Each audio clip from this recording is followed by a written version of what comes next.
मनीषा जी, ये जो पूरा का पूरा खेल है, क्या ये 2024 के संदर्भ में रचा जा रहा है ताकि जो असली मुद्दे हैं उन असली मुद्दों से लोगों का ध्यान हटे? देखिए, असली मुद्दों से ध्यान हटने वाली बात जो है, उससे ज्यादा महत्वपूर्ण ये बात है कि एक अलूल जलूल का नैरेटिव बनाकर और भारत का मिडिल क्लास जो एक पक्का समर्थक है शहरों में रहने वाला और ज्यादातर अगड़ी जातियों का या ओबीसी में भी जो दबंग जातियां हैं उन जातियों से ताल्लुकात है या सोशल ओरिजिन है इस मिडिल क्लास का, उसको अब न्यूज़ जनरल एंटरटेनमेंट पैकेज की तरह चाहिए। उसके पास आप जाइएगा ये बताने के लिए कि ट्रीटी ऑफ वर्साइल्स क्या था, make the world safe for democracy का नारा क्या था वर्ल्ड वॉर 2 के टाइम में और कोल्ड वॉर से अब का क्या चेंज है। तो इन बातों पे चर्चा ये मिडिल क्लास नहीं करता है। उस मिडिल क्लास को ये चाहिए कि हम हिंदुस्तान में रहते हुए ही, अपने इस फ्लैट में रहते हुए ही कैसे हम एक ग्लोबल सिटीजन बन गए हैं।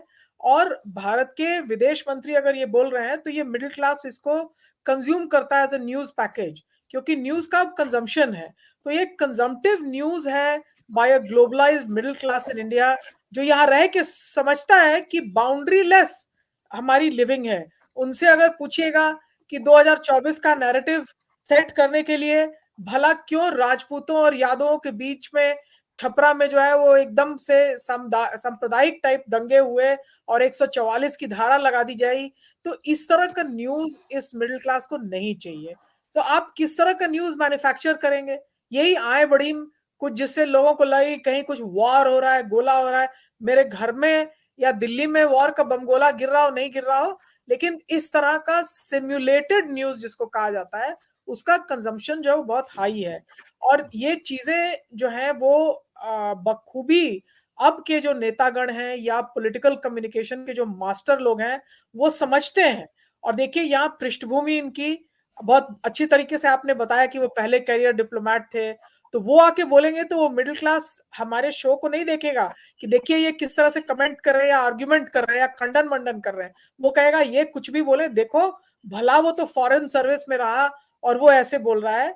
मैं अपने इन नागरिकों के लिए ऐसा बताना चाहती हूँ कि डिप्लोमेट कूटनीति है, डिप्लोमेसी जो है वो डेमोक्रेसी को प्रीडेट करती है और कूटनीति जो है वो प्रत्यक्ष भी है और ज्यादा परोक्ष है। तो कूटनीतिक जो वास्तव में होते हैं वो उनके जो इंटेंशंस हैं उन पे वो साफ साफ नहीं बोलते हैं। तो कूटनीतिज्ञ तो वो होता है जो बात कुछ और हो लेकिन नेशनल इंटरेस्ट को सर्व करने के लिए उसको कहीं और से निशाना लगाता है। तो इस तरह की बेबाक बातें करना जो है वो एक तरह से इंडिया का ग्लोबलाइज्ड इमेज का नेशनल कंजम्पशन क्या हो, इन बातों का कूटनीति पर, अमेरिका पर, बाइडेन पर, पुतिन पर, यूक्रेन पर कोई असर नहीं होने वाला है। लेकिन इसका डोमेस्टिक कंजम्पशन बहुत स्ट्रांग है।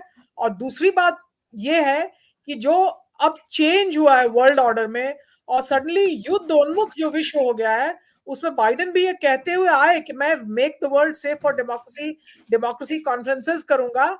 लेकिन कहीं ना कहीं यूक्रेन वॉर जो है वो युद्धोन्मुख यूरोप कॉन्टिनेंट, उसकी दशा जो है एनर्जी क्राइसिस और युद्धोन्मुख यूक्रेन की तरफ चली गई है। तो उसमें लोकतंत्र के जो प्रणेता विश्व के स्तर पर द्वितीय विश्व युद्ध के बाद से रहे हैं, वो प्रणेता जो है जब तक सांस लेते हैं तब तक जी। अगला वार हो जाता है। और उनके खुद की डेमोक्रेसी में जो पूर्वा या पछिया जो भी कहिए जो बयार बह रहे हैं रशिया से और चीन से, उस आहत वो हुए पड़े हैं उससे, उसको संभालते हैं अगर अमेरिका में तो वो अफ्रीका में 3 डिक्टेटर बैठा देते हैं उस बयार से।